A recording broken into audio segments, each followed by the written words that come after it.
Don Gaspar de Guzmán y Pimentel Rivera y Velasco de Tovar, más conocido por su título de Conde Duque de Olivares, fue uno de los personajes históricos más poderosos de la historia moderna de España. Desde su posición de válido en la corte del rey Felipe IV, vivió numerosos momentos históricos, pero no es tan conocido entre el gran público.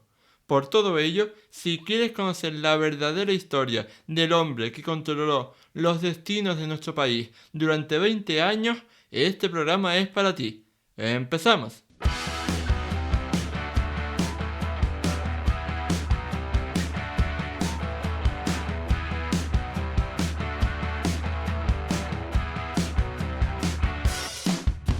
Muy buenas a todos y bienvenidos al episodio 48 del podcast de Historia, el programa con el que cualquier persona puede aprender sobre historia independientemente de su formación o nivel de conocimientos previos.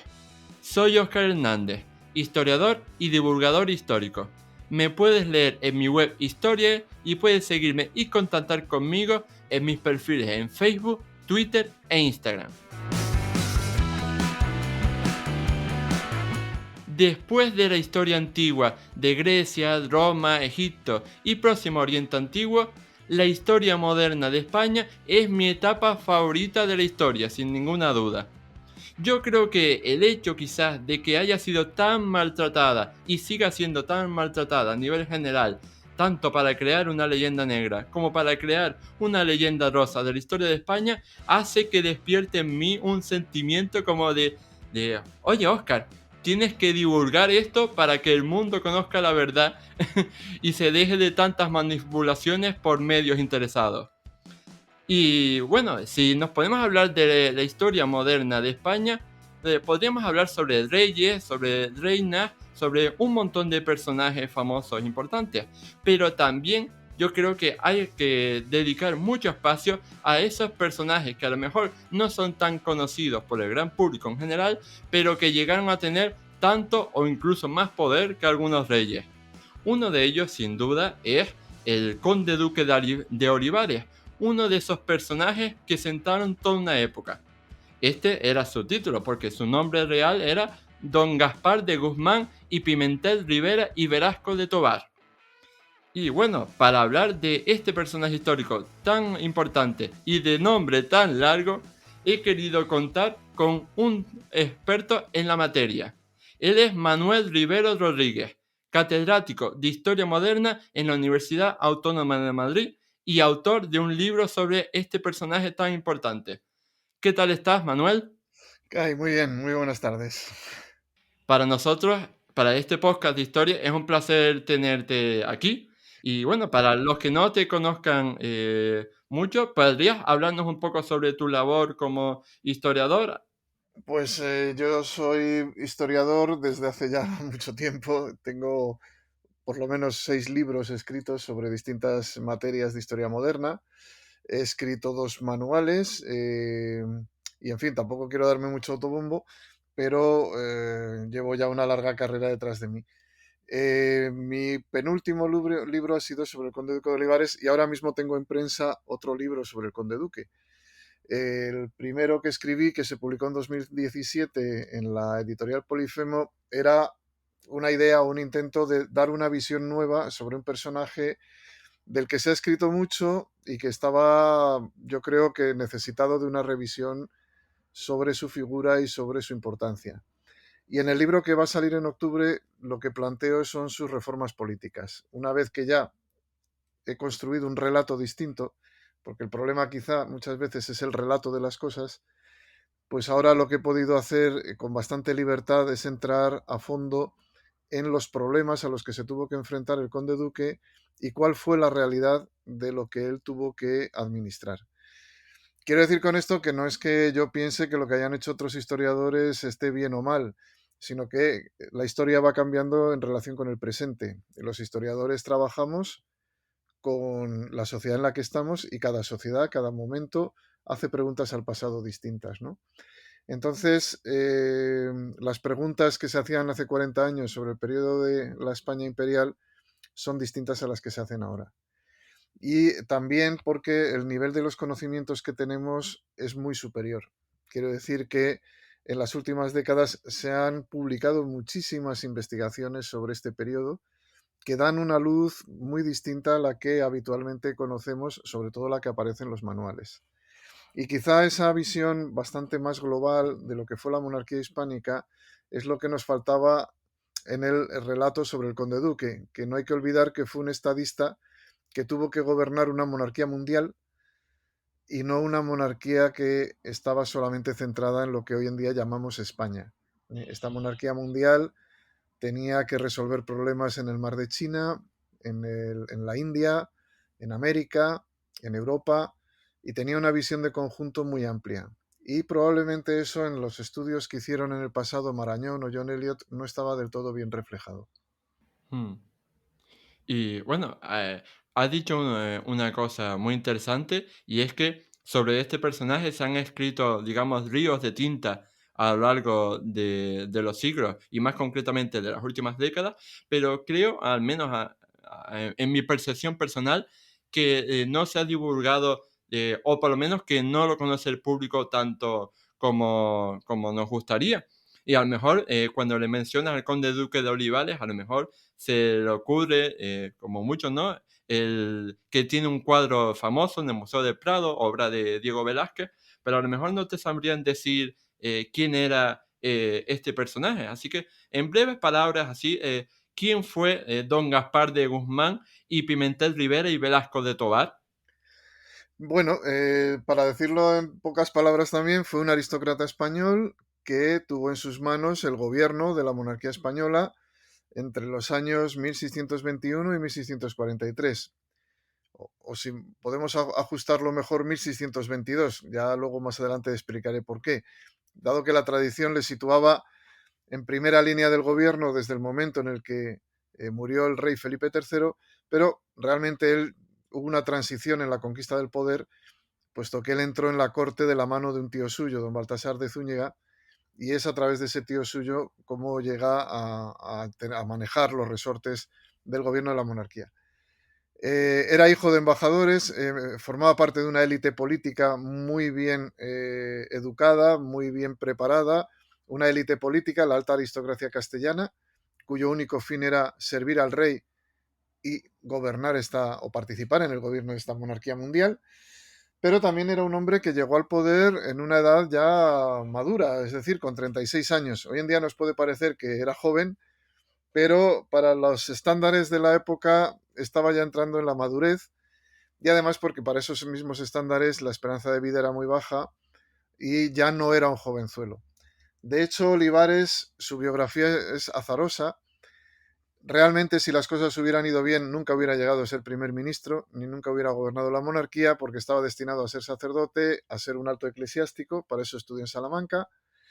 Después, por la muerte de su hermano mayor, heredó el título nobiliario, se tuvo que hacer cargo de su casa, de las propiedades, se fue a vivir a Sevilla. En realidad a él lo que le gustaba era la poesía, escribía poemas.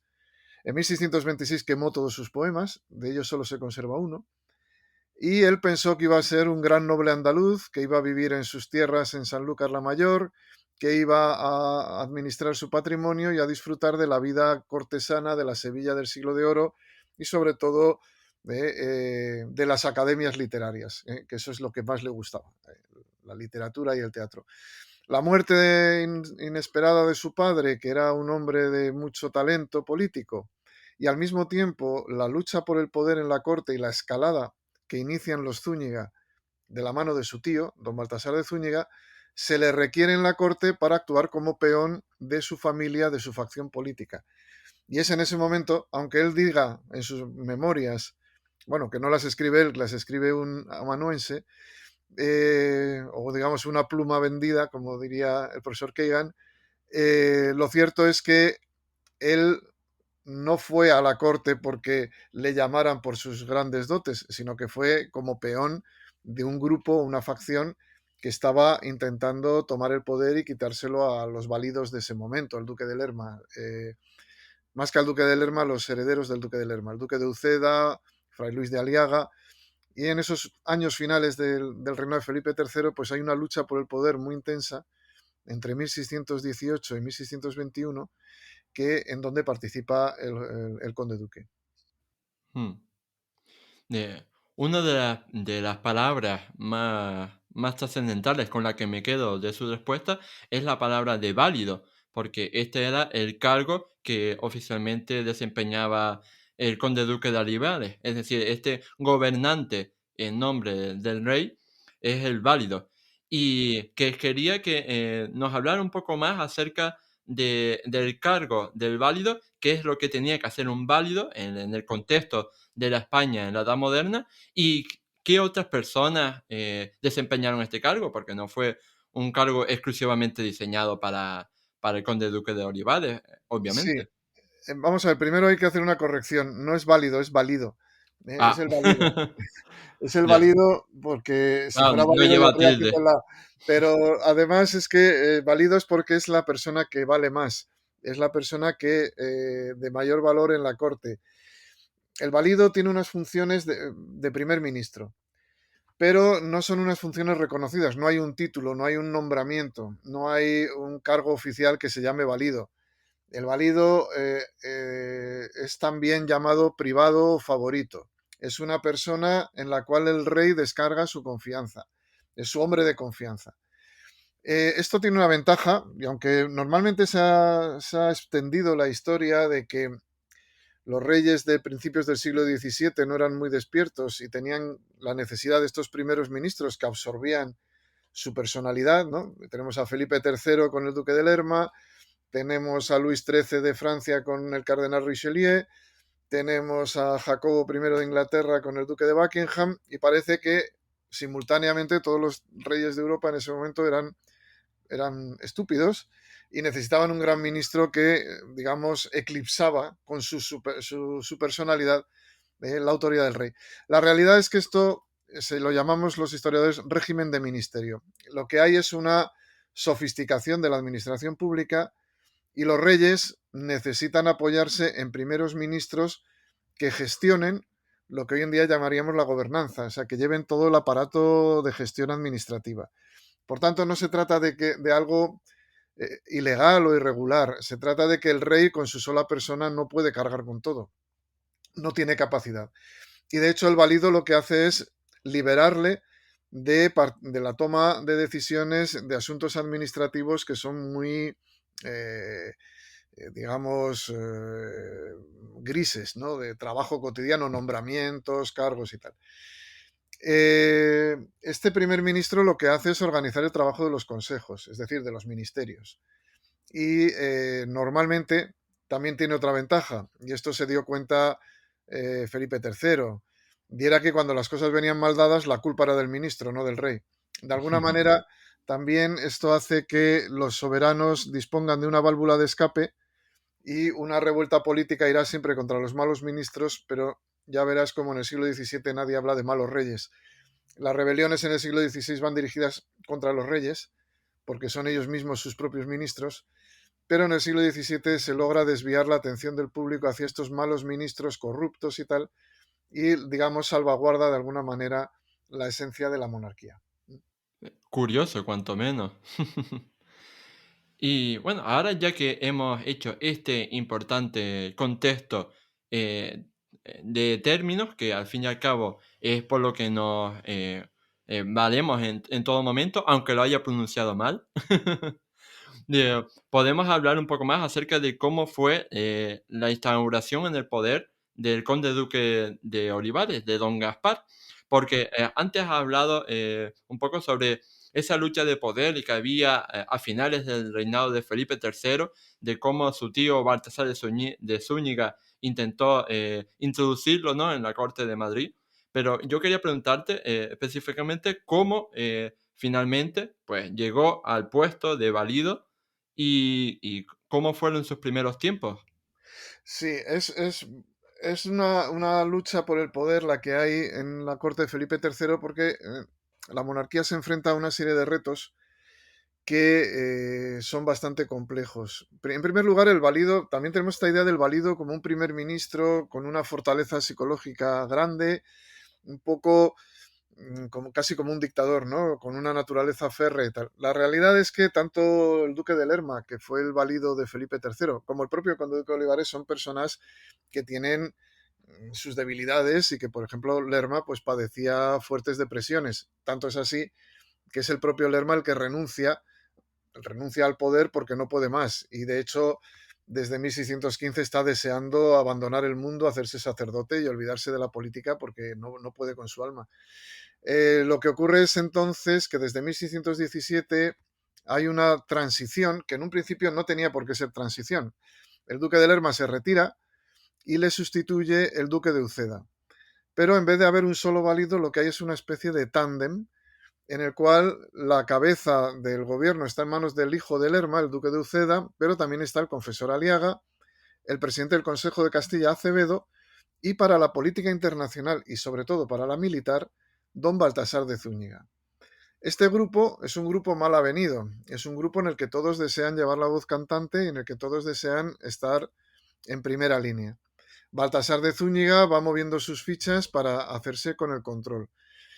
En el viaje a Lisboa, el viaje real a Lisboa de 1619, el rey a la vuelta cae enfermo y al caer enfermo pues se acelera el proceso de sucesión y con lo cual eso hace que se agudice la lucha política. Baltasar de Zúñiga, Acevedo, Aliaga y Uceda están, digamos, combatiendo mientras Felipe III está agonizando. Una larguísima agonía. Es un rey que va a morir con 42 años, o sea, no se esperaba un final tan abrupto. Y en la sucesión lo que va a haber es una especie de ajuste de cuentas donde la facción de don Baltasar de Zúñiga se hace con el poder. Don Baltasar va a recibir las llaves de los escritorios, las llaves de palacio, y va a colocar a su sobrino, Gaspar, lo va a colocar al frente de la Casa Real, que es lo más importante para controlar el poder, porque don Gaspar se coloca en el control de la vida privada del rey. Y es un rey, Felipe IV, que tiene 16 años, esto es, no es un hombre maduro y por tanto don Gaspar va a utilizar este poder para ir construyendo también su propia, es decir, se va a desmarcar de su tío. De hecho, don Baltasar, que muere en noviembre de 1622, en esos últimos meses hay una tensión muy fuerte entre tío y sobrino, y se llega a decir en algunos mentideros de la corte que don Baltasar había sido envenenado por su sobrino. Yo no lo creo, hay una visión muy maquiavélica de Olivares como una especie de hombre taimado y tal. Yo creo que simplemente fue el azar. No, Olivares tiene muchos pecados y tiene muchos defectos, pero no era una persona inmoral o amoral. Era un hombre que tenía profundas convicciones religiosas y era muy cuidadoso y muy escrupuloso en los asuntos morales. Aun cuando tuvo un hijo ilegítimo, lo tuvo cuando era soltero.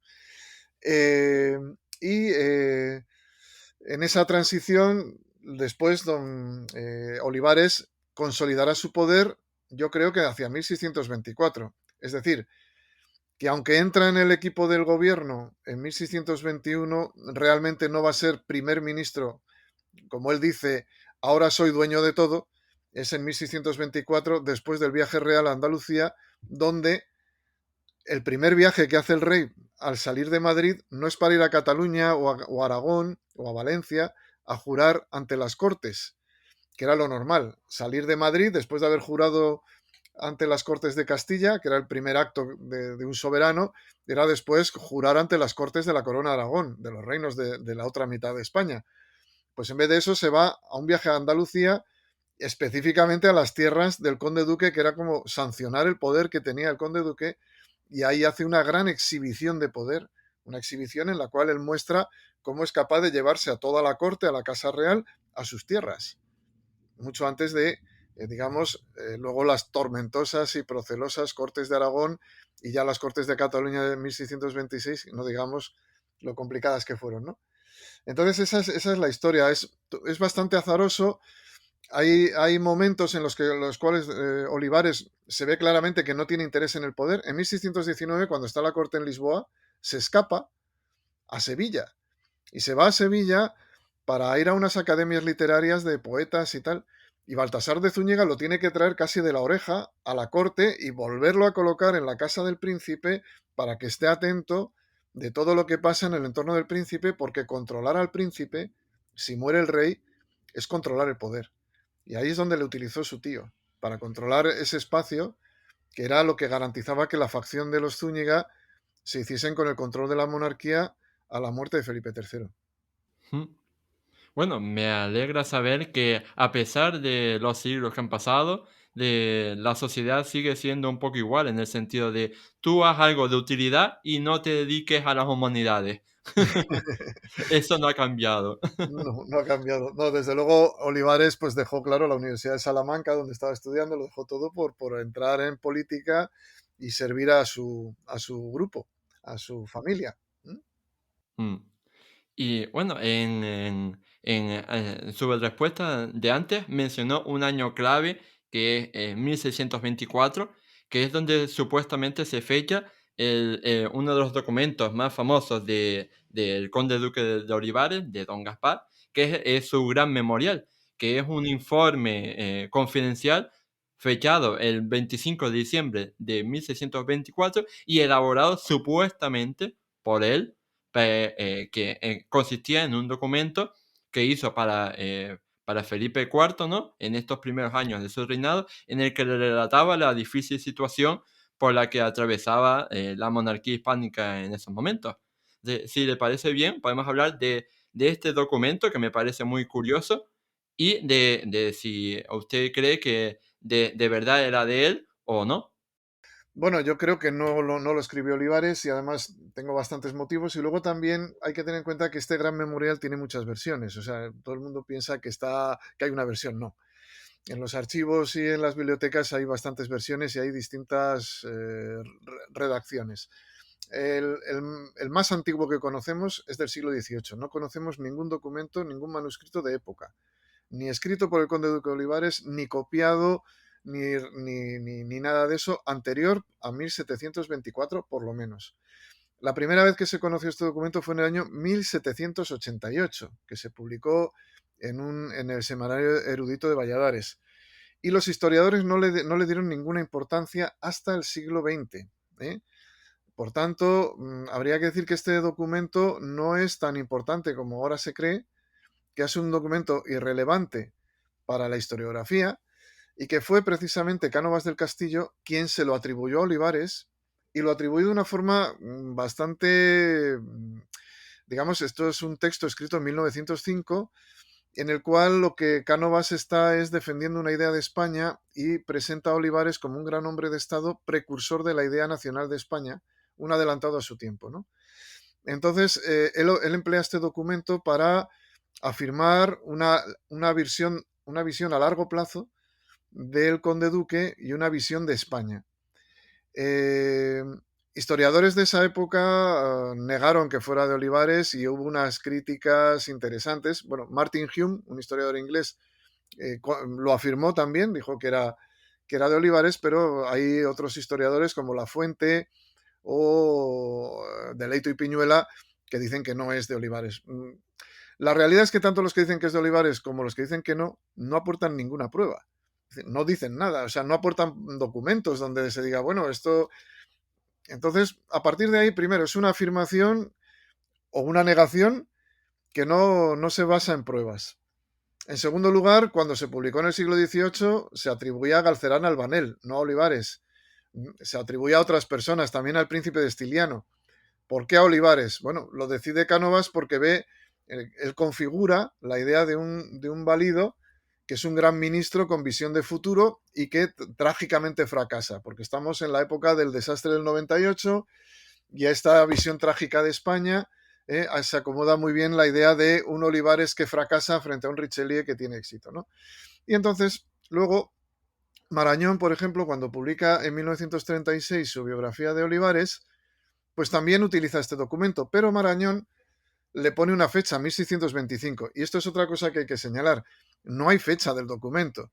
Hay documentos en los que dice que se escribió en 1621. Es decir, nada más morir Felipe III, tenemos una colección de manuscritos, y vuelvo a insistir, no son originales, son copias del siglo XVIII, que dice que el documento es de 1621. De todas las posibles fechas que hay, tenemos 1621, 1624, 1625, 1626, 1629 e incluso una que podría ser 1634. Entonces, eso ya nos muestra algo raro. Después, estoy haciendo con un grupo de inteligencia artificial un estudio estilométrico. Ahí hay 6 manos distintas. Eso no lo ha escrito una persona, sino que son fragmentos de distintos documentos ensamblados entre sí. Y esto también es bastante indicativo de lo que es. El documento es un refrito. Y la sospecha que tenemos es que este refrito circuló en el siglo XVIII para, digamos, como una forma de crítica al gobierno de los Borbones, como una manera de, digamos, en las copias que aparecen atribuidas al conde duque de Olivares, la idea es que el conde duque de Olivares en el siglo XVIII era el ejemplo del tirano. Lo podéis ver en las cartas marruecas de Cadalso, en algunos escritos también del padre Feijó. Olivares es el tirano, es la representación del tirano y además como nació en el Palacio de Nerón en Roma, es el perfecto tirano. Y por tanto, asociar un proyecto de unidad de España como fue la nueva planta con un proyecto político de Olivares, pues a lo que llevaba era que era un proyecto tiránico, ¿no? Y esta es digamos, la hipótesis que yo manejo del éxito de este manuscrito. Pero no es que sea una falsificación o tal, sino que yo entiendo que en la atribución a Olivares hay una mala atribución. No sabemos quién lo escribió. No sabemos no solo quién lo escribió, sino para qué lo escribió, cuándo lo escribió, cómo lo escribió, dónde lo escribió, para quién lo escribió. No sabemos nada de ese documento, salvo esta atribución. No sabemos si es un proyecto, no sabemos si es una respuesta, no sabemos si es un manual, no sabemos si es una colección de cartas. Esto mismo lo reconoce el profesor John Eliot, que en su edición lo presenta como una colección de cartas, y es que tampoco es eso.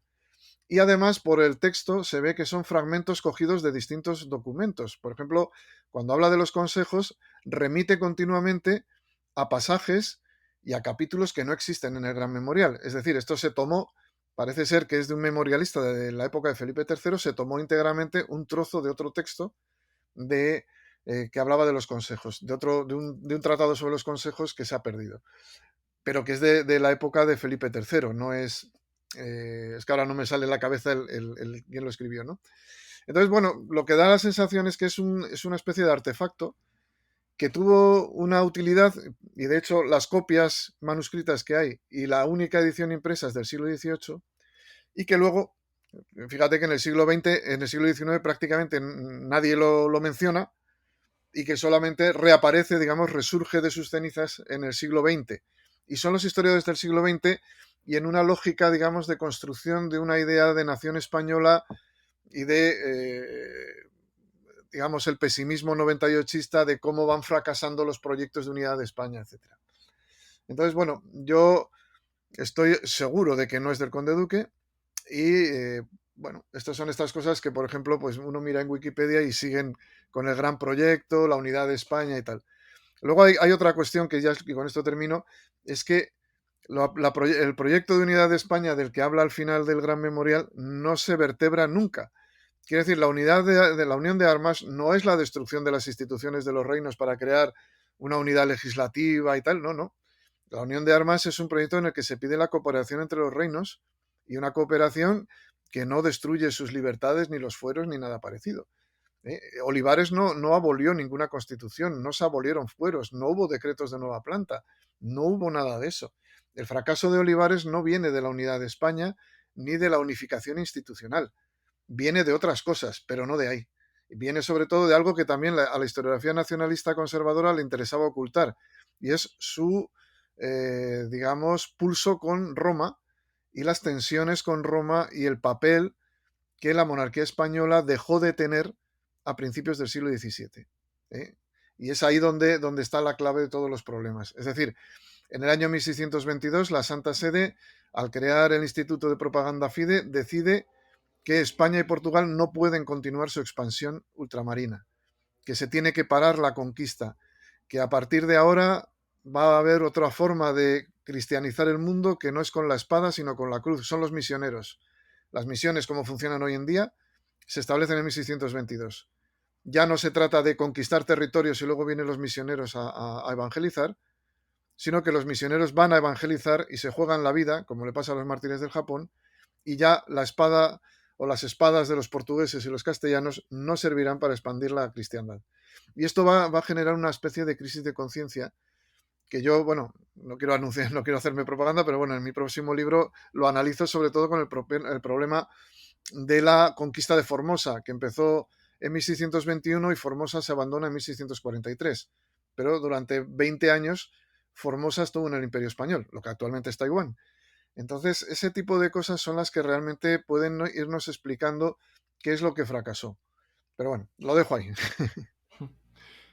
No, pero me ha parecido sumamente interesante porque creo que ha conectado perfectamente con lo que decía al principio de hasta qué punto, ¿no? Se puede utilizar políticamente la historia hoy y en el pasado para fines políticos, ¿no? Sí, sí, sí. Diversos. Sí, sí, sí, no, de hecho, esto de la unidad de España la han utilizado los nacionalismos españoles y los, llamémoslos periféricos, sin ánimo de ofender, catalanes o, ¿no? De que había habido una reacción contra la unificación y contra el centralismo, ¿no? Pero no hay no hay nada de centralismo. De hecho, no se crean instituciones centrales. Las juntas no son instituciones, las juntas son comisiones ad hoc que van a resolver problemas y no se resta autonomía a los reinos ni se cercenan leyes ni nada parecido. Y de hecho, una lectura atenta del proyecto de unión de armas a lo que nos lleva más bien es a la conclusión, a una conclusión distinta, y es que hay no una descentralización, pero hay una voluntad de mayor cooperación de los reinos entre sí. ¿Eh? Hay que tener en cuenta que hay un problema básico en la estructura interna de la monarquía española, y es que el rey tiene solamente relaciones verticales con los reinos. Cuando digo verticales es que el rey de España es rey de Portugal, rey de Castilla, rey de Aragón, rey de Nápoles o rey de la Nueva España. Se relaciona con cada uno de esos reinos a través de los consejos correspondientes. Y el movimiento era siempre de ida y vuelta del rey al reino, del reino al rey. Pero no había, y por eso hablo vertical, de una relación vertical, pero no había cooperación entre los reinos, no había digamos, asistencia entre Castilla y Portugal, o entre Nápoles y Sicilia, o entre Sicilia y Cerdeña, y ahí estaba el problema, ¿no? Entonces lo que busca Olivares es que los territorios de la monarquía puedan defenderse como si fueran una confederación. Y él pone el ejemplo de las ligas o de las alianzas militares, o, digamos la OTAN del siglo XVII, ¿no? Yo me puedo aliar con otros soberanos, unir nuestras fuerzas contra un enemigo común, pero nuestra estructura interna impide que, por ejemplo, el Brasil portugués y el virreinato del Perú puedan confederarse y puedan establecer una alianza para defenderse de los ataques holandeses. Y de hecho el gran éxito del conde duque es la victoria de San Salvador de Bahía, porque consigue que portugueses y castellanos se pongan de acuerdo. Una flota sale de Lisboa y otra flota sale de Sevilla, se juntan en el Atlántico, se juntan en Canarias y juntos van a recuperar Bahía de Brasil, que es una ciudad portuguesa, pero que a los castellanos les interesa defenderla, porque si los holandeses se hacen dueños del Brasil, se podía perder la América hispana. En ese momento, yo creo que además es después de la victoria de Bahía cuando el conde duque concibe la unión de armas. Y la unión de armas es esa idea de confederación, de cooperación. Y en absoluto es una idea centralista o de llevar a cabo una dirección férrea desde la corte de todos los asuntos de los territorios, ¿no? Y es por eso por lo que es tan importante la batalla de Bahía de Brasil, tan importante que en el Salón de los Reinos es el cuadro principal, no es la rendición de Breda, es justamente, y todo el eje representativo de las victorias de la monarquía tienen en la batalla de Bahía de Brasil en su centro. Pues sí, la verdad es que yo creo que me estoy repitiendo más que los cromos de la liga, pero creo que es muy interesante todo esto que nos está contando para obtener una versión verdadera y completa y objetiva o pretendidamente objetiva sobre episodios tan importantes de la historia de nuestro país.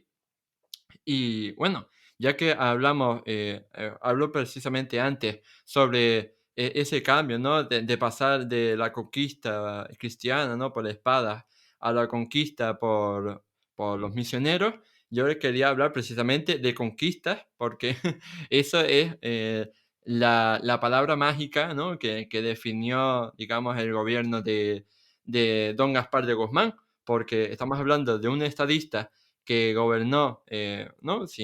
Podemos decir que gobernó sin, digamos, programa político o económico previamente diseñado, sino que él, todas sus prioridades se reducían a obtener victorias militares que son las que le hacían ser popular, ¿no? Y mantenerse en el poder.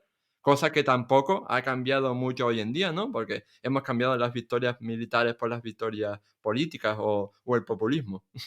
Así que Sí, si le parece bien, podemos repasar un poco primero los éxitos, los grandes éxitos del conde duque de Olivares a lo largo de su gobierno, ¿no? Como fueron en Breda, ¿no? Inmortalizada por ese famoso cuadro de Velázquez, o Fleurus, también Bahía, que lo han mencionado, Nordlinger, Fuenterrabía, etc. sí, bueno, en la política exterior, lo que pasa es que hay que tener en cuenta que es una política exterior que no es la de un Estado, como sería un Estado actual, o como podría ser la de la Alemania de Hitler o la Inglaterra de Churchill, sino que es una política exterior que viene marcada por una idea que es la de la monarquía universal. Es decir, desde tiempos de Carlos V, la monarquía española está al servicio de una causa que es la fe católica, que tiene la misión de expandirla por el mundo, que tiene la misión también de derrotar a los herejes. En este caso los herejes son los calvinistas, pero también los luteranos. Y luego está una idea de la Casa de Austria, que es el gran baluarte de la fe católica. Esto nos puede gustar más o menos, pero es la realidad. No hay una idea nacional. Y de hecho, en 1617, y esto es lo que recoge Olivares, hay un pacto entre las dos ramas de la Casa de Austria, o Habsburgo, la familia austríaca, los Habsburgo de Viena y de Praga, y la familia española, que deciden actuar como si fueran solo una sola familia. Digamos que después de las abdicaciones de Carlos V, la familia había quedado traumatizada. Y las bodas cruzadas entre miembros del mismo linaje, entre tíos y sobrinos, estas bodas monstruosas que dieron lugar a Carlos II, tienen sentido porque siempre se pensó que la división de la Casa de Austria, las abdicaciones, fueron un error y ese error había que corregirlo. En 1617, Felipe III tenía que haber sido el heredero de la corona imperial, pero dados los problemas que había en Centro Europa con calvinistas y luteranos, no parecía muy aconsejable que Felipe III, además de rey de España, fuera emperador alemán. Y por tanto se hizo el Pacto de Oñate. El Pacto de Oñate era que la Casa de Austria era una sola casa y que actuarían en común acuerdo. De hecho, Paolo Sarpi, un político veneciano en ese momento, habló de una monstruosa confederación católica que iba a destruir el mundo. Esta construcción católica estaba construida sobre un triángulo: Praga, Madrid y Roma. Y que los príncipes protestantes y todos aquellos que no no encajasen en este sistema, pues se verían abocados a la desaparición. Lo que se pretendía era una monarquía universal, y lo que se pretendía era restaurar la unidad de la cristiandad, porque también pesaba muy fuerte la ideología católica, en el sentido de que la cristiandad tenía que estar unida bajo un solo rey, un solo pastor, y bajo una sola ley. Entonces esta idea de una ley y un pastor es lo que define toda la política exterior de la Casa de Austria y también del papado. Por tanto, la reanudación de la guerra, una guerra que no ha terminado, porque recordemos que esta guerra de los 30 años, donde tienen lugar las victorias de Fleurus, de Breda, de Bahía, de Nördlingen y la propia de Fuenterrabía, esta es una guerra que viene dada o viene desde las guerras de religión, y se considera que es la última guerra de religión. Es decir, es el último duelo entre catolicismo y protestantismo, y es el último duelo por la hegemonía en Europa desde un punto de vista religioso. Entonces, aquí no hay intereses nacionales en la construcción de una política exterior, sino son más bien ideológicos. Esta aspiración a la monarquía universal viene unida al hecho de que además España y Portugal están unidas bajo una misma corona desde que Felipe II heredó Portugal. Y por tanto, se habla también de la monarquía universal como una monarquía mundial, donde el lema es non sufficit orbis, es decir, el mundo no es suficiente. Esta monarquía es la que, según la ideología de esta época, las ideas políticas que sustentaban los austrias, esta monarquía mundial sería la que antecedería, porque al fin y al cabo ellos creían en una progresión de la historia, a la Edad de Oro. En el momento en el que todo el mundo fuera católico bajo un mismo soberano, habría una paz universal, etcétera, etcétera. Por tanto, la idea de monarquía universal, la idea de una hegemonía, era visto como algo positivo. Nosotros hoy en día vivimos en un sistema de equilibrio y que haya alguien que quiera ser hegemónico y dominarlo todo, pues nos parece más bien cosas de James Bond, del Doctor No, del Doctor Fu Manchu, esas cosas, ¿no? Pero en esta época, la idea es que hay una universitas cristiana, una idea de universalidad ideológica y que lo bueno es que todo el mundo sea homogéneo y esté unido bajo la misma fe y la misma cultura, la misma civilización, etcétera. Evidentemente, este proyecto es descomunal y Olivares se enfrenta a todas las potencias protestantes y también se enfrenta a otras potencias católicas que no están en absoluto de acuerdo con estar bajo la bota de los Austrias, como puede ser la Casa Real de Francia. Y ahí es donde va a tener uno de sus principales enemigos. Porque los franceses, la monarquía francesa no ve el tablero internacional en términos ideológicos, lo ve en términos políticos. Y para la corona francesa, para los ministros de Luis XIII, primero Richelieu y después Mazzarino, lo importante es que haya un equilibrio y que el equilibrio es el que garantiza la paz. Es decir, si todas las potencias tienen la misma fuerza y están todas equilibradas, tendrán menos ganas de hacer la guerra y desde luego será mucho más fácil mantener la paz.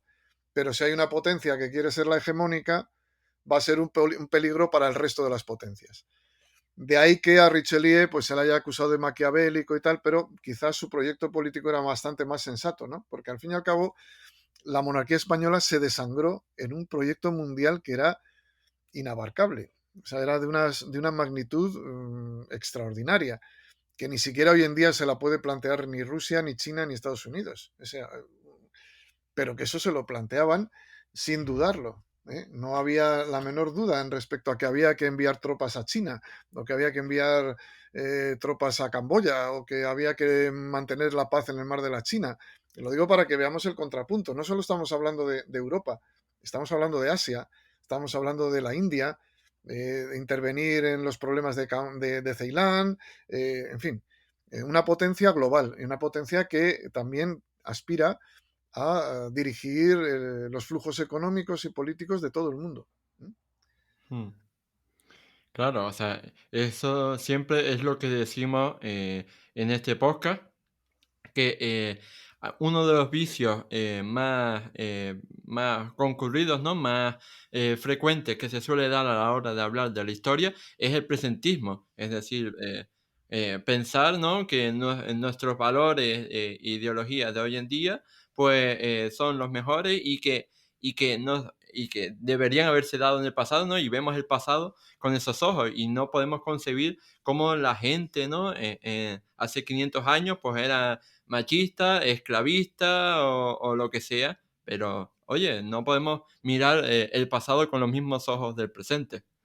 No, pero nos ilustra, nos enseña. Por ejemplo, la Junta del Japón, que se crea en 1627, es para analizar y estudiar la conquista espiritual de Japón y de China, ¿no?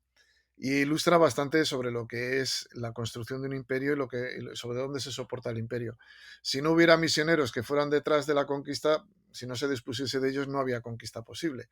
Quiere decir que es bastante interesante ver cuáles son esos objetivos y tal, que no es, muchas veces no hay las cosas que vemos en el presente, no tiene nada que ver, ¿no? Y luego también la idea de que los hombres no son iguales, es que todavía no se conocían los derechos humanos y con esto no quiero decir que sea bueno ni malo, sino que su idea es que los hombres son desiguales y por tanto en esa idea de desigualdad hay aristócratas, hay plebeyos, hay eclesiásticos, es una sociedad más bien de castas, con lo cual es muy difícil que piensen en términos de igualdad o de derechos humanos cuando ni siquiera entre ellos mismos, la sociedad española es una sociedad desigual. Entonces, lógicamente, lo que va a dar o lo que va a producir en las conquistas son sociedades desiguales, obviamente. Si fuera una sociedad democrática conquistando América como lo hicieron los españoles, eso sí que sería monstruoso. Eso sí que sería demencial. Entonces sería moralmente censurable. Pero en una sociedad como aquella, lo lógico, igual que la sociedad romana, igual que los macedonios, tenían sus estructuras, su mentalidad y sus ideas, ¿no? Y eso les lleva a construir sus imperios siguiendo una lógica que no es la nuestra. Mm. Claro, y es que al fin y al cabo, si nos ponemos así, tan, ¿no? Tan rebuscados, pues es que cancelaríamos no solo toda la historia antigua, medieval y moderna, sino es que cancelaríamos a todo aquel que hubiera vivido hace 20 años o hace 30 años. Sí, no, y luego lo que ocurre es que precisamente para lo que sirve estudiar la historia es para poder entender la diferencia. Cuando digo entender la diferencia son otros lenguajes, entender otras manifestaciones culturales y otras ideologías. Yo no, con esto, entender no quiere decir transigir o tal, sino simplemente comprender el mundo como existe, porque si no nos lleva a una incomprensión absoluta de los fenómenos y a no poder resolverlos. Y esto lo podemos ver con las cosas que estamos leyendo ahora sobre Rusia, pero realmente allí hay una forma de una Weltanschauung, es decir, una cosmovisión muy distinta a la nuestra, que no es democrática, pero no es inexistente. Es decir, no podemos condenar a la inexistencia aquello que ha existido o que existe. Y si no lo leemos y si no lo estudiamos, no lo vamos a entender. Y luego nos llevaremos sorpresas, porque creeremos que el mundo es plano y no lo es, que todas las ideas son iguales, todos son buenos, son malos. No, no hay ni buenos ni malos. Lo que hay son hechos, acontecimientos, circunstancias, formas de pensar. Y hay que entender el mundo anterior a la Ilustración como era, en sus propios términos. Hmm.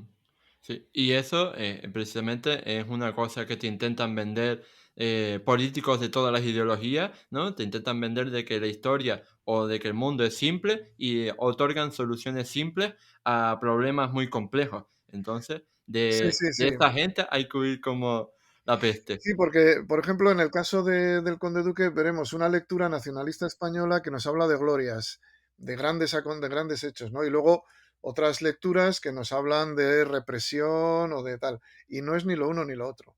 ¿Eh?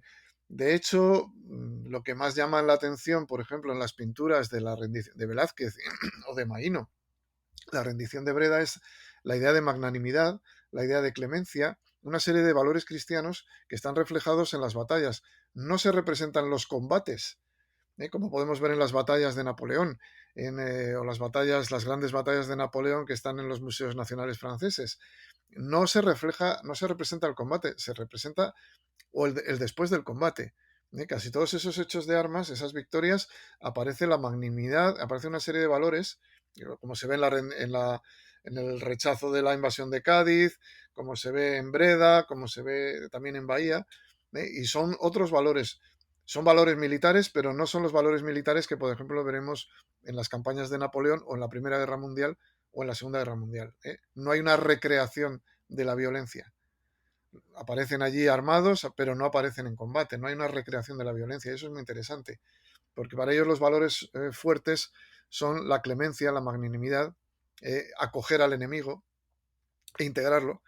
Pues yo creo que al mismo tiempo que estamos hablando de los éxitos, ¿no? Y demás batallas, yo creo que también es hora de hablar de esa etapa final del Conde Duque de Olivares, a partir sobre todo de 1640, que es cuando es como el año súper horrible para la monarquía hispánica.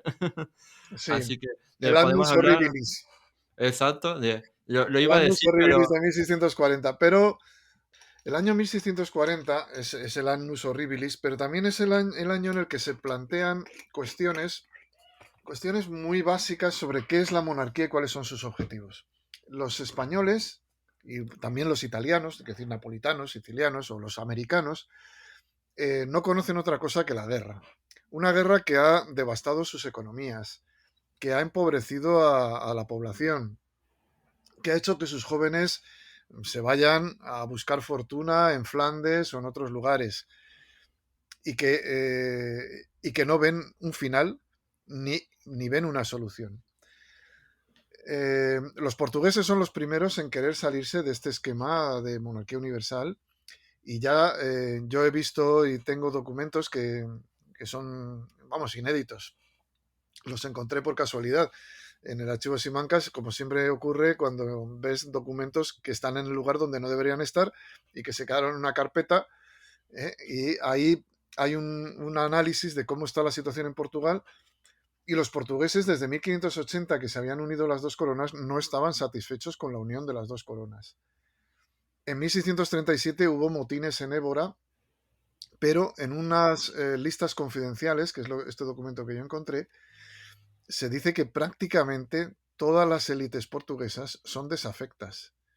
Ni, la lista de eclesiásticos, los arzobispos de Lisboa, de Oporto, de Braga, el poder eclesiástico en Portugal es adverso a la monarquía. Las ciudades, sus regimientos son adversos a la monarquía. Y la alta nobleza también. Entonces, en Portugal hay una desafección profunda porque el negocio de la unión de las dos coronas no ha funcionado. Y se encuentran con que los holandeses y los ingleses están desmantelando su imperio y la monarquía española no se ocupa de ellos o no lo sabe defender. Entonces, para la opinión pública portuguesa tiene mucha importancia la pérdida de Ormuz en Persia, los ataques sobre Goa, sobre las grandes ciudades portuguesas de la India, y también que los holandeses hayan arrebatado unos 500 kilómetros de la costa brasileña, se lo hayan arrebatado los portugueses, ¿no? Recife, y bien, se salvó San Salvador de Bahía, pero otros territorios pues quedaron bajo la autoridad holandesa. Eso por una parte, es decir, hay un ambiente de crítica hacia el gobierno, pero también se observa en el propio Olivares que es que no hay salida, que no hay otra, no hay, él no puede firmar la paz cuando quiera ni como quiera, que es que la situación es una dinámica de violencia en donde la corona, y de hecho ya en documentos de 1636 se preocupan por buscar una buena paz, pero no hay manera de encontrar una buena paz porque para ingleses y holandeses, para los herejes, el papismo es el enemigo a combatir y ahí no hay tregua, es una cuestión, digamos, básica en su metodología. Y hay que tener en cuenta también que la guerra es considerada algo tan natural como el aire, o sea, es algo que forma parte de lo cotidiano. En el siglo XVII, incluso en los años de la famosa Pax Hispánica, no hay un año de paz. ¿eh? Habrá paz en el frente europeo, por decirlo así, pero sigue habiendo guerra en el Mediterráneo. Con lo cual, realmente paz no hay nunca. Pero la población está agotada, ¿no? Luego, otro elemento es que la guerra se desarrolla, por ejemplo, en Europa, en toda la zona del Rin. Y la fuerza militar española está concentrada en los Países Bajos. Si mal no recuerdo, ahí hay una cantidad de tropas que va entre los 50.000 y 70.000 soldados. En el norte de Italia está otra gran fuerza, que son unos 30.000 soldados, mientras que en los Pirineos las tropas no llegan a 15.000 y son de muy mala calidad. Son tropas reclutadas a toda prisa en Italia. Por ejemplo, se hicieron decretos de perdón, se hicieron perdones generales a los bandidos si se enrolaban en los tercios españoles. Entonces tienes ahí unas tropas que son delincuentes redimidos, pero delincuentes al fin y al cabo. O también en Nápoles se contrata caballería polaca, que son cosacos, que son unos salvajes. Vamos, con perdón a los actuales polacos y rusos, pero son vistos como unas tropas de muy mala calidad, indisciplinados, borrachos y violentos, ¿no? Y claro, Richelieu se da cuenta de que la monarquía española tiene una gran debilidad y es que se da por supuesto que la guerra se hace en Italia y en Alemania. ¿Y por qué no en los Pirineos? Y entonces ahí tenemos dos ataques que tienen una lógica estratégica muy clara.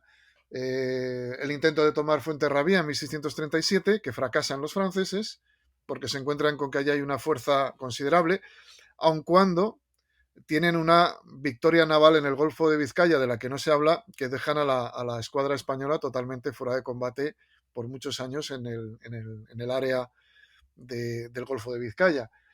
Y entonces luego lo que ocurre es que van a intentar una segunda ofensiva por Cataluña, que es el frente más débil. Digamos que Cataluña es un territorio que no está acostumbrado a la guerra, no es el norte de Italia, no es Flandes, y que además las cargas de la guerra, que son cargas fiscales o levas de soldados, se ven muy, digamos, acentuadas por la violencia de los soldados contra la población civil. Estamos hablando de tropas de muy mala calidad, tropas que van a someter a la población a vejaciones y a situaciones horribles, ¿no? De hecho, muchas veces encontramos que los catalanes se quejan de que si estos vienen a defendernos, ¿cómo serán los que vienen a atacarnos? Porque claro, estamos hablando de soldados que entran y violan a las mujeres, roban el grano, matan al ganado, queman las iglesias y han ido allí a alojarse. Y se están comportando peor que si fueran el enemigo. Entonces, esto es lo que va a provocar el corpus de sangre. Y el corpus de sangre un levantamiento que no tenía por qué haber llevado a la guerra de Cataluña que terminó en 1652. Pero Olivares estaba tan obsesionado con la guerra europea que quiso liquidar el asunto rápidamente. Pensó que era una revuelta popular, que lo era, pero que no tenía grandes consecuencias. Pensó que esto se resolvía rápido y echándole la culpa a las autoridades catalanas. Y a él lo que le interesaba era la guerra en Europa. Hay que tener en cuenta que las tropas españolas estaban teniendo éxitos muy importantes en el Rin, que podían poner de rodillas a Francia, que los españoles habían estado a muy pocos kilómetros de París. Y para Olivares esto era una distracción. Y además lo dice así en una de sus cartas al cardenal Infonte. Esto es una distracción. No era una distracción, no fue capaz de darse cuenta de lo que estaba pasando en Cataluña. Era el humus de algo mucho más profundo que estaba en toda España. Y la revuelta de los catalanes no es una revuelta independentista, es una revuelta contra el tirano. De hecho, en diciembre circula un folleto de las autoridades catalanas donde se habla de las quejas de los catalanes, que son quejas que puede asumir cualquier territorio de la monarquía, que pueden asumir todos porque se habla de tiranía, se habla de violencia fiscal, de las exacciones, de la guerra, de una guerra que no tiene sentido, que no tiene y que está desangrando a la sociedad, ¿no? Y yo creo que son las torpezas de Olivares a la hora de querer reconducir el problema catalán, que lo hubiera podido resolver fácilmente de haber escuchado al Consejo de Aragón, pues le lleva a una guerra absurda y de hecho los catalanes pues se colocan bajo la autoridad del rey de Francia y se abre el frente en la península ibérica. Es decir, ya los ejércitos españoles están combatiendo dentro de la península ibérica.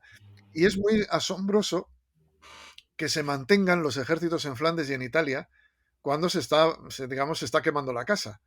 Y esto indica también la mentalidad del propio conde duque. No, o sea, van a tardar muchos años en tomar la decisión de rebajar el peso de los ejércitos que estaban fuera de España y aumentar el peso de lo que teníamos en casa, a pesar de que tenías a los franceses pues en las afueras de Zaragoza en algún momento, ¿no?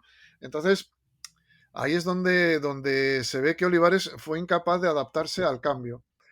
Como ya te había dicho, todas las élites portuguesas estaban buscando el momento de un golpe y de hecho yo he encontrado varios avisos de va a haber un golpe, va a haber un golpe, hay un golpe de Estado.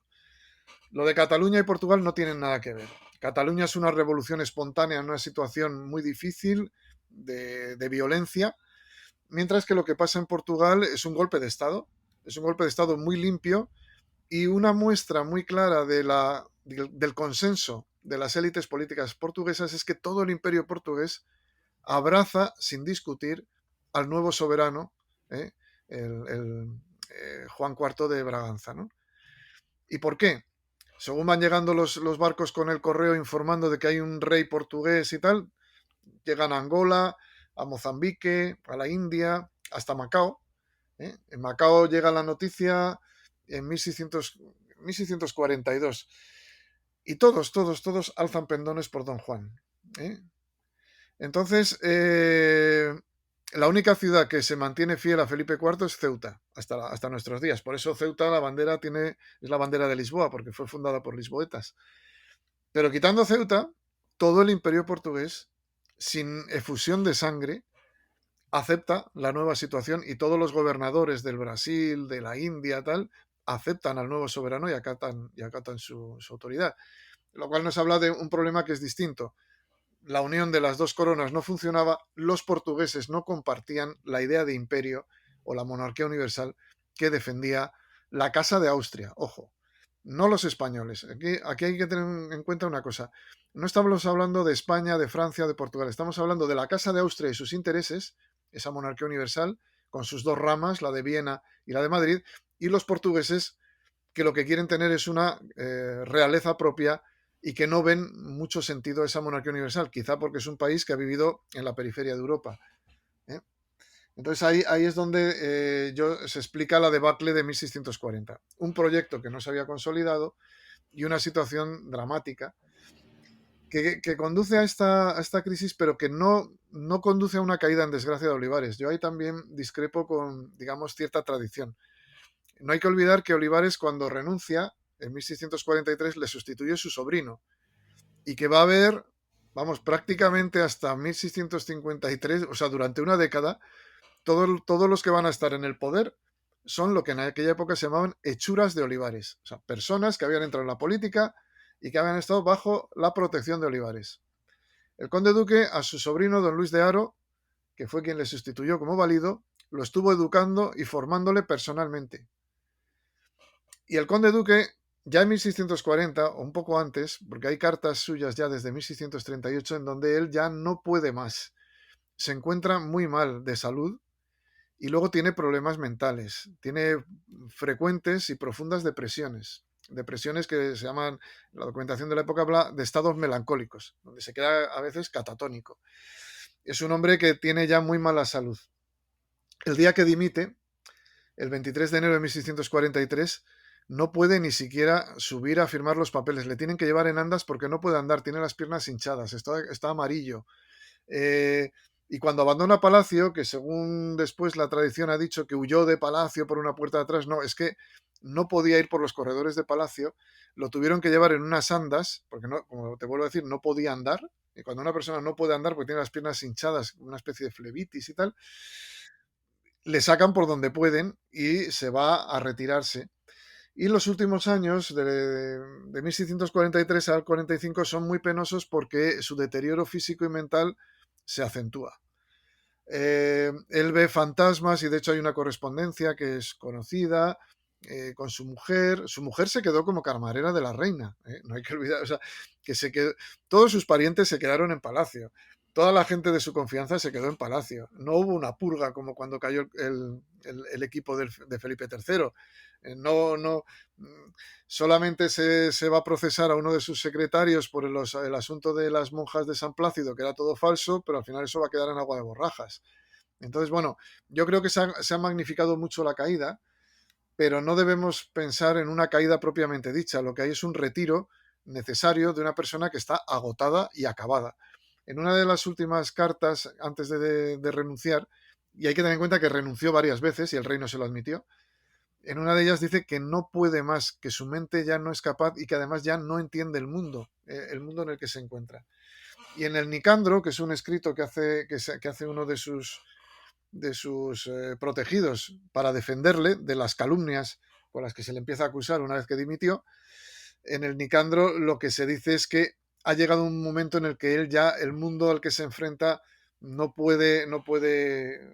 lo comprende, las cosas han cambiado y han cambiado mucho. Ten en cuenta que desde 1635 la guerra de los 30 años había dejado de ser una guerra de religión, era una guerra política por la hegemonía de Europa entre España, entre la corona española y la corona francesa. Los Habsburgo están totalmente liquidados en Alemania y se encuentran defendiendo lo que pueden y buscando una paz separada respecto a España. El ideal de la Casa de Austria, la monarquía universal, se ha ido a la porra, por hablar pronto y mal. Ya nadie defiende una monarquía universal y él no sabe qué futuro le puede dar a la monarquía y él no puede pensar en unas categorías diferentes, ¿no? De hecho, la monarquía española va a adaptarse muy mal a las nuevas circunstancias del sistema de equilibrio que nace en Westfalia. Y ahí va a estar su decadencia, ¿no? Entonces, todo eso, ese mundo cambiante que Olivares ya no entiende, sus enfermedades físicas y mentales, el agotamiento también, la vejez, al fin y al cabo es un hombre mayor, para esta época mucho más. Él llegó al poder con 36 años y se va a ir pues con 20 años después, 22 años después, pues con 58 o 59 años, que para el siglo XVII es ya ser una persona mayor. Ten en cuenta que un hombre, la esperanza de vida son 35 años, en la aristocracia un poquito más, pero que la esperanza de vida al nacer en esa época son 35 años. Entonces, bueno, con 58 o 59 años ya es un anciano. No olvidemos que también Carlos V murió cincuentón, es decir, Llegar a los 60 años es casi una proeza. Hay gente, encontrará siempre el cardenal Quiroga murió con 92 años, pero es una excepción y se menciona en todas partes, ¿no? Pues murió con 92 años, pero vamos, son excepciones, ¿no? Y eso es más o menos lo que te puedo decir sobre su final, ¿no? Hmm. Bueno, también quería puntualizar varias cosas. Bueno, puntualizar no, sino destacar varias cosas que el rey Felipe II también murió viejo, por así decirlo, porque murió con 71 años. Sí, Sí, sí, sí, sí. murió con 71 años. Y para que lo sepan todos nuestros oyentes, que también, como has hablado sobre la guerra de los 30 años, que sepan que en uno de los programas anteriores de este podcast de historia, hicimos un programa monográfico sobre la guerra de los 30 años junto a la catedrática de Historia Moderna Cristina Borreguero Beltrán, de la Universidad de Burgos. Así que si les gusta el tema, les invito a escuchar ese podcast porque estoy seguro de que aprenderán muchísimo con la profesora Borrego. Borreguero, ¿eh? Que, Vos Borreguero, sí. que Ya, la conozco, es una buena amiga, sí. sí, nos quedó un programa genial y te invito a escucharlo también si quieres. Vale. Vale, bueno, yo he leído su libro, o sea que lo tengo. Coincidimos una vez en un congreso sobre la guerra de los 30 años. Así Mm, que sí la conozco bien. genial. Y bueno, para ir ya terminando este programa de podcast, quería hacerte una última pregunta que también se la propuse en su momento a la profesora Bodreguero, que es el tema audiovisual. Porque en todo momento hemos hablado, por ejemplo, ¿no? de historiografía, ¿no? O de libros, tal y cual.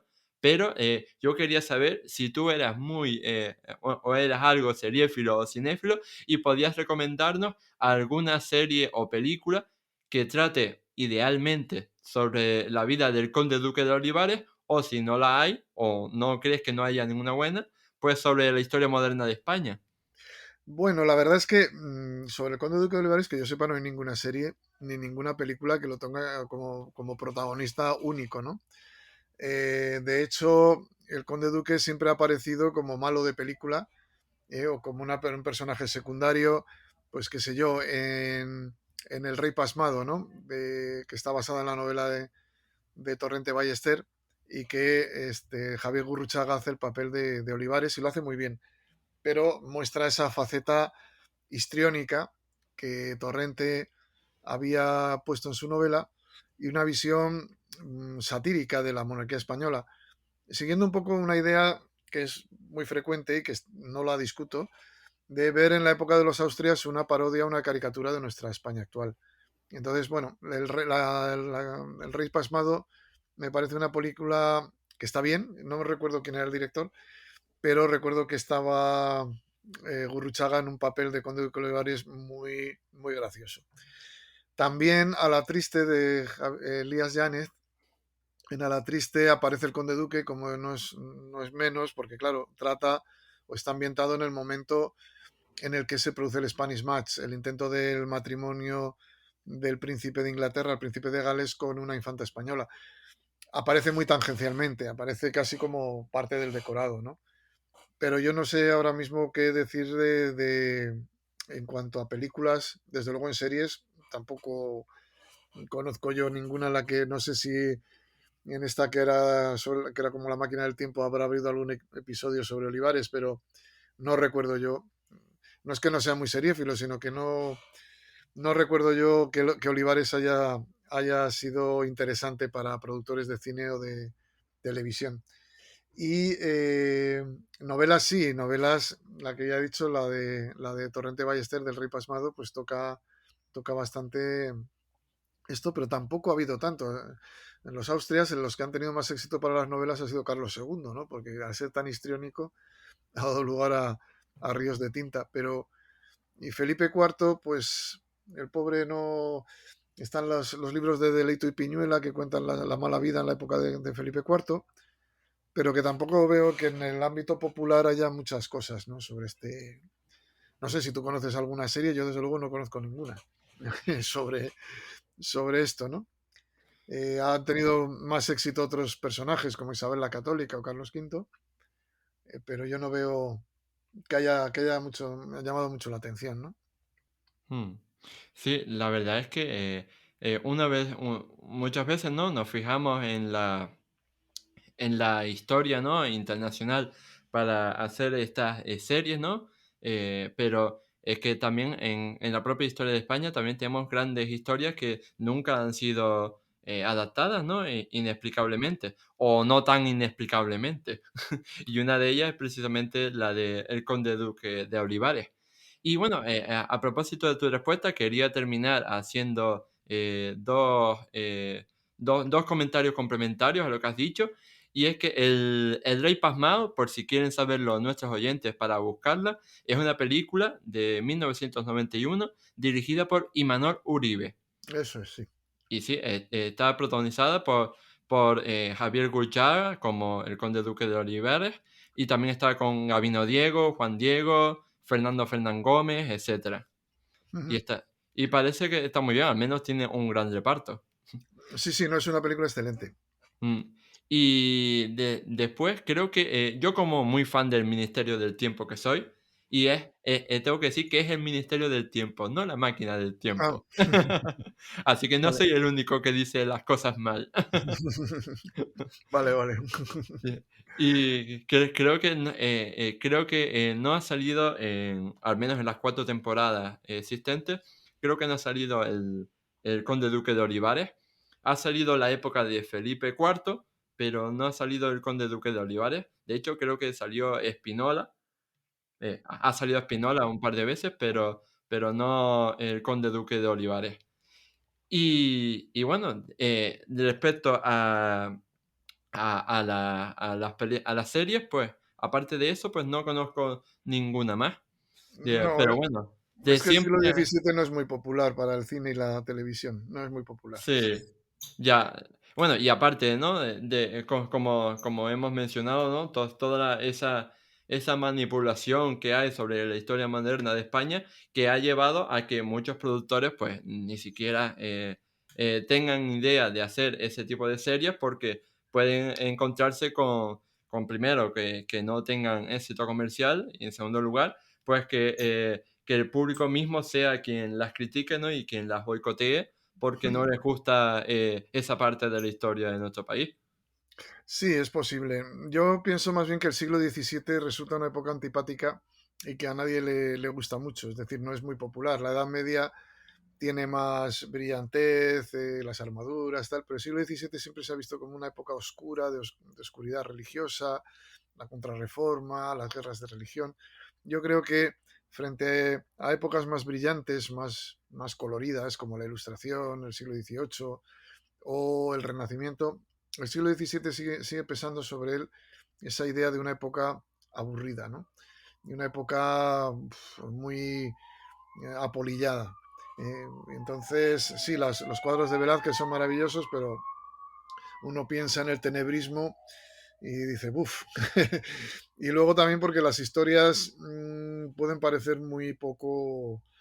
Pero, por ejemplo, es interesante una película de Coppola, Silencio, que trata sobre un problema que es el de la destrucción del cristianismo en Japón y no tiene nada que ver con el conde duque, no tiene nada que ver con España, aparentemente. Es decir, si alguien ve Silencio de Coppola, pues verá que dos misioneros que son torturados, asesinados en Japón, uno reniega, tal. No voy a hacer un spoiler, pero lo interesante es que en Japón si hay una Inquisición es porque se copia el modelo de la Inquisición española, pero también en Japón hay esta salvaje persecución contra el cristianismo porque la corona española ha renunciado a continuar con la evangelización de Asia. Y de hecho, hay una discusión intensa sobre qué hacer en Asia y finalmente la corona española se pliega a las exigencias de Roma. Hay una tensión. Roma quiere enviar misioneros a Asia, pero lo quiere hacer con los únicos medios que hay son españoles, es decir, los navíos, los barcos, la posibilidad de llegar a esos territorios solo lo puede facilitar la corona española. Y la corona española exige un control. Como Roma no quiere que se controle a los misioneros por parte de la corona española, se deja de enviar misioneros y se abandona aquellos territorios a su suerte. Y de hecho, en la época, en la Junta del Japón, que es una junta que se reúne en Madrid en 1627 y luego tiene varias reuniones hasta 1630 y pico, se insiste sobre todo, estamos abandonando a los cristianos del Japón, era 1,5 millones de cristianos, quedan abandonados. En la gran rebelión de Shimabaru serán ejecutados 50.000 cristianos y los cristianos serán perseguidos de manera salvaje. Pues eso es una consecuencia del repliegue del Imperio Español. Y eso, que es una película que está basada en hechos que ocurrieron en 1650, refleja uno de los efectos o de las consecuencias del repliegue del Imperio Español, como fue el aislamiento en Japón y como son estas persecuciones de los cristianos, ¿no? O sea que sí que se pueden encontrar cosas que son ilustrativas, aun cuando no lo veas directamente, ¿no? O sea, tú ves la película y no te imaginas que todo eso es la consecuencia de que los españoles abandonaran el proyecto de la conquista de Asia. Pues nada, con estas recomendaciones audiovisuales, pues lamento tener que decir que hemos llegado al final del programa. Llegados a este punto, yo solo quería agradecerte infinitamente a ti por haber buscado un hueco en tu agenda para hablar sobre este personaje que tanto nos apasiona, Manuel. Muy bien, muchas gracias a ti por darme esta ocasión para hablar de mis libros. Ya. Y bueno, solo una última puntualización para terminar, porque si no, me estoy mordiendo la lengua, que el silencio, si no me equivoco, no es de Coppola, es de Martin Scorsese. Ah, eso es verdad, perdona, has tenido un lapsus, es que no tenía aquí, es verdad, es de Martin Scorsese, perdón, sí. Eso es un lapsus que he tenido porque, bueno, no tengo aquí papeles, nada, y recuerdo que esa película me impresionó bastante y no sé por qué ese Scorsese y Coppola los confundo, los confundo muchas veces, sí. Pero aún así te queremos. Así que nada, muchísimas gracias por participar y esperemos contar contigo en alguna otra ocasión. Muy bien, pues nada, yo muy agradecido. Muchas gracias. Ahora sí, ha llegado el final del programa 48 de Historia. Si quieres expresar qué te ha parecido este podcast, darme alguna sugerencia sobre temas a tratar en el futuro, hacerle alguna pregunta directa a Manuel o recomendarme algún libro que deba leer, no dudes en dejarme un comentario. Dicho todo esto, no me queda más que invitarte a darle a me gusta, a puntuarnos con 5 estrellas si nos escuchas desde Apple Podcast o Spotify, a suscribirte al programa y a compartirlo en tus redes sociales para que llegue al máximo público posible. Nos vemos en el próximo programa de Historia. ¡Hasta luego!